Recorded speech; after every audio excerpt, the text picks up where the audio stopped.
मान्यवर, ये लोग जो पूछते हैं क्या होगा इन कानून से, मैं आज उनको बताना चाहता हूं मान्यवर, आज इस कानून को इस सदन के आशीर्वाद प्राप्त होने के बाद हमारी आपराधिक न्याय प्रणाली, क्रिमिनल जस्टिस सिस्टम 19वीं सदी से निकलकर 2 सदियों का फासला काटकर 21वीं सदी में सीधी प्रवेश करेगी। मान्यवर, क्या होगा इस कानून से?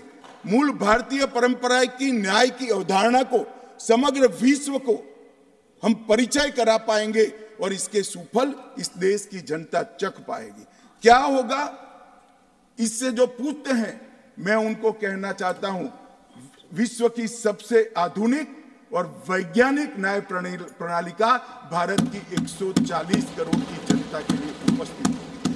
क्या होगा इस कानून से? जो पूछते हैं उनको मैं बताना चाहता हूं कि आज जो विद्यमान है वो सारी तकनीक और आने वाले 100 साल तक जो तकनीक आगे बढ़ सकती है, वो सारी तकनीक को सिर्फ रूल्स में परिवर्तन कर कर समाहित किया जाए, इतनी दूरदृष्टि के साथ तकनीक को इस कानून के अंदर समाहित किया गया। जो पूछते हैं क्या होगा इस कानून से, मैं उनको कहना चाहता हूं कि 7 साल से ज्यादा सजा है वो सभी घृणित अपराधों के लिए हमने फोरेंसिक साइंस लेबोरेटरी की विजिट को कंपलसरी किया है, जिससे कन्विक्शन रेशियो के अंदर बढ़ावा होगा। ये जो पूछते हैं क्या होगा इस कानून से, इनको मैं कहना चाहता हूं, अंग्रेज चले गए, पूरे देश में 4 प्रकार की न्याय प्रणाली चलती थी।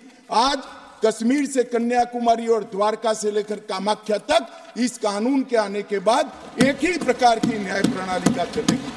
मान्यवर, ये पूछते हैं क्या होगा, मैं इनको बताना चाहता हूं, महिलाओं के अधिकारों की रक्षा की बात थी, वो आप विदेश से आए हुए कंसेप्ट और एनजीओ को थोपे गए विचारों से करते थे।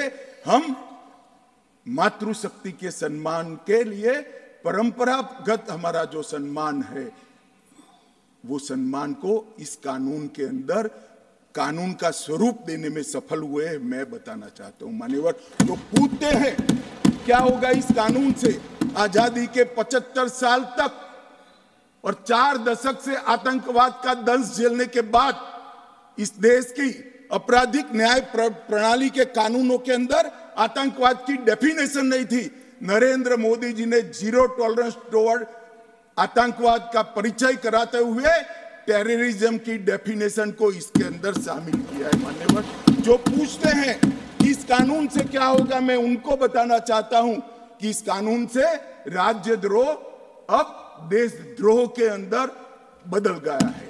राज्य के शासन की रक्षा के लिए एक जमाना था जब ब्रिटिश ताज का इस देश के अंदर शासन था। मान्यवर, रानी के खिलाफ कोई आवाज नहीं कर सकता, फांसी पे चढ़ा दिए जाए। महात्मा गांधी हो, तिलक महाराज हो, वीर सावरकर हो, वो राजद्रोह के कानून में कई साल जेल में रखे और आपने भी इसका उपयोग बखूबी किया। इमरजेंसी के अंदर ढेर सारे लोगों को जेल में डाल दिया, ढेर सारे विपक्ष के नेताओं। मान्यवर, हमने राजद्रोह के अंग्रेजी कंसेप्ट को समाप्त कर दिया है। शासन के खिलाफ कोई भी बोल सकता है इस देश के अंदर। अब वाणी स्वतंत्रता का अधिकार भी है और लोकतंत्र है, मगर देश के खिलाफ आप नहीं बोल सकते हो। देश के खिलाफ बोलोगे, देश के खिलाफ कुछ करोगे, देश के हितों को नुकसान करोगे तो कठोर से कठोर दंड का प्रावधान इस कानून के अंदर है। व्यक्ति और देश के बीच में क्या अंतर होता है? डेमोक्रेसी का जो मूल विचार है, लोकतंत्र का जो विचार है, देश महान होता है, व्यक्ति महान नहीं होता है। मान्यवर, इसको इस कानून के माध्यम से हम ला रहे हैं। वो पूछ रहे हैं क्या होगा इस कानून से। संगठित अपराध, इस देश में ढेर सारे संगठित अपराध शुरू हो गए। 1 राज्य, 2 राज्य, 3 राज्य, 4 राज्य के गैंग बन गए, संगठित गैंग बनकर अपराध करते थे। अपराध करने वालों को पकड़ते थे, वो तो उसका हाथ था मान्यवर, दिमाग कहीं और बैठा होता था। इसको 120B की एक निर्बल धारा से कानून के शिकंजे में लाते थे। अब संगठित अपराध के लिए हमने एक नई अवधारणा, नई व्याख्या जोड़कर संगठित अपराध पर नकेल कसने का काम इस कानून के माध्यम से। जो पूछते हैं क्या होगा इस कानून से, इनको मैं कहना चाहता हूं, जो लिबरलाइजेशन की बात करते हैं, छोटे से गुनाह के लिए जेल में डालने का जो कंसेप्ट था अंग्रेजों का, गलती होती है मान्यवर। पहली बार कोई गलती करता है, दूसरी बार गलती करता है, जानबूझकर नहीं किया है फिर भी गुनाह होता है। ऐसे लोगों के लिए जेल में पहुंचाने की जगह पछतावे के लिए कम्युनिटी सर्विस का प्रोविजन हमें इस कानून के अंदर, जो कहते हैं क्या होगा, जल्दी न्याय मिलेगा। गरीब आदमी के लिए न्याय महंगा नहीं होगा। टेक्नोलॉजी का उपयोग कर कर और पुलिस, वकील और कोर्ट तीनों को लिए समय मर्यादा बनाकर हमने जल्दी न्याय की प्रक्रिया को आगे बढ़ा है। अब तारीख पे तारीख नहीं होगी, 3 साल के अंदर फैसला हाथ में।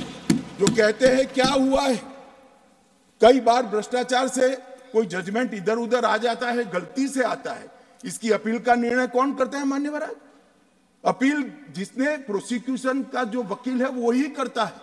हमने इसमें डायरेक्टर ऑफ प्रोसिक्यूशन के अस्तित्व को कंपलसरी कर दिया है, जो पहले एडवाइजर था, और हर जिले में एक डायरेक्टर प्रोसिक्यूशन रहेगा जो पूरी प्रोसिक्यूशन की प्रक्रिया से अलग रहकर ये अपील योग्य केस है या नहीं है इसका निर्णय करेगा।